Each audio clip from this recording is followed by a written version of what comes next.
빚이 10억 원이라면 상상이 되시나요? 거의 불가능해 보이는 실제 법률 사건 하나를 통해서 이 거대한 문제를 어떻게 풀어가는지 그 과정을 한번 따라가 보겠습니다. 만약 여러분에게 10억 원 가까운 빚이 생긴다면 대체 어디서부터 손을 대야 할까요? 오늘 우리가 파헤쳐볼 핵심 질문이 바로 이겁니다. 과연 한 개인이 이 어마어마한 빚을 해결할 방법이 있기는 한 걸까요? 자, 9억 7,900만 원. 정말 입이 떡 벌어지는 액수죠?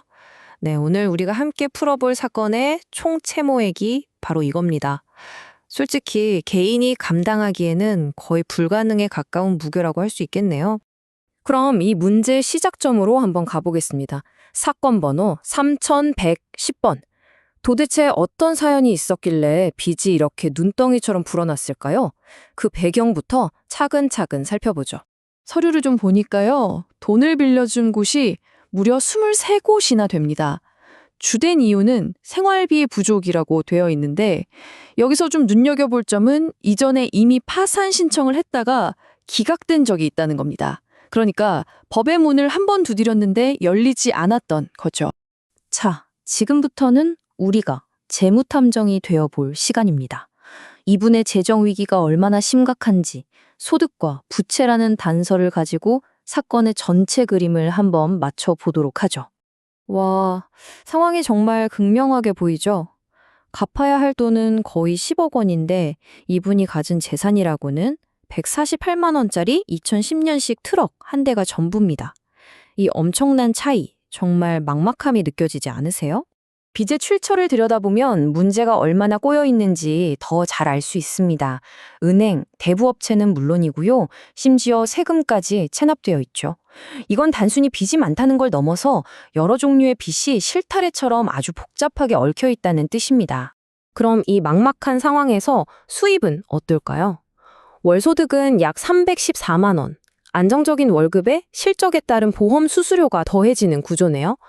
이 소득만 보면 뭐 그렇게 나쁘진 않지만 10억이라는 거대한 벽 앞에서는 정말 작아 보일 수밖에 없겠죠. 자, 문제의 크기는 이제 확실히 알았습니다. 그럼 이제 해법을 찾아봐야겠죠? 바로 개인회생이라는 제도가 이 불가능해 보이는 문제를 어떻게 풀어내는지 법원의 계산법을 함께 따라가 보겠습니다. 이 모든 계획의 핵심 열쇠는 바로 가용소득이라는 개념에 있습니다. 말이 좀 어렵나요? 간단히 말해서 월급에서 법이 정해준 최소한의 생계비를 뺀 나머지 돈 전부를 뜻합니다. 그리고 이 돈은 무조건 빚 갚는 데 써야 하는 거죠. 그럼 매달 얼마를 갚아야 하는지 그 계산 과정을 한번 보죠. 의외로 아주 명확합니다. 자, 월소득이 314만 원이었죠. 여기서 법원이 인정한 1인 가구 최소 생계비 약 138만 원에 그대로 빼줍니다. 그럼 남는 돈이 바로 176만 원. 이게 가용소득이 되는 거고요.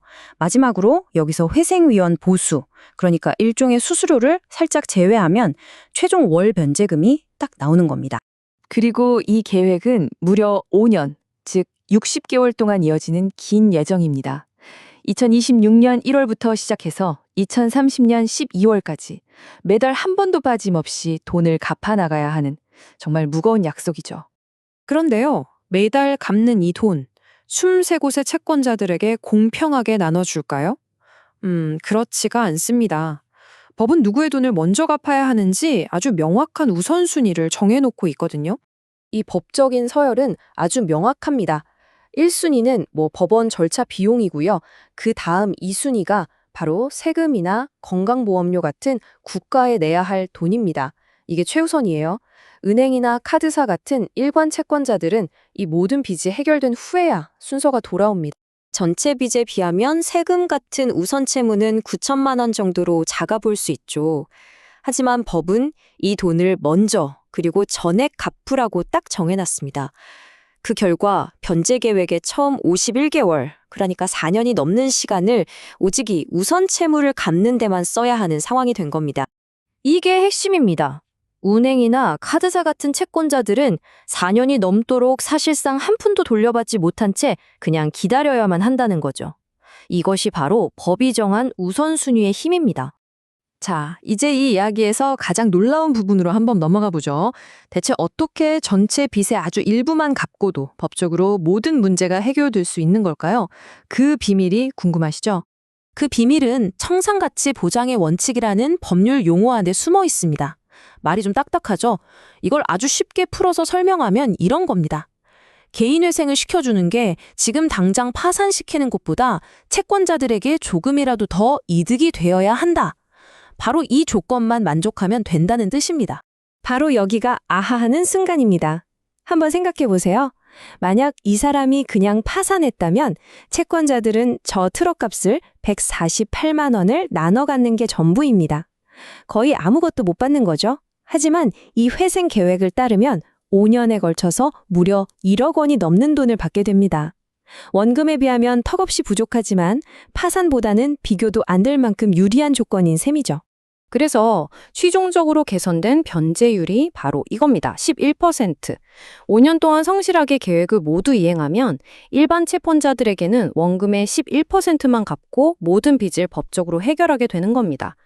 최종 결과를 정리해보면 이렇습니다. 10억 원에 가깝던 문제는 약 1억 원의 변제로 해결되고요. 계획을 모두 이행하면 남은 빚은 법적으로 완전히 사라집니다. 그리고 이 신청자는 재정적으로 새롭게 시작할 소중한 기회를 얻게 되는 것이죠. 오늘 내용은 이 질문을 남기면서 마무리하겠습니다. 채무자에게는 재기의 기회를 주지만 채권자에게는 큰 손실을 감수하게 만드는 제도. 여러분은 이 균형이 과연 공정하다고 생각하시나요?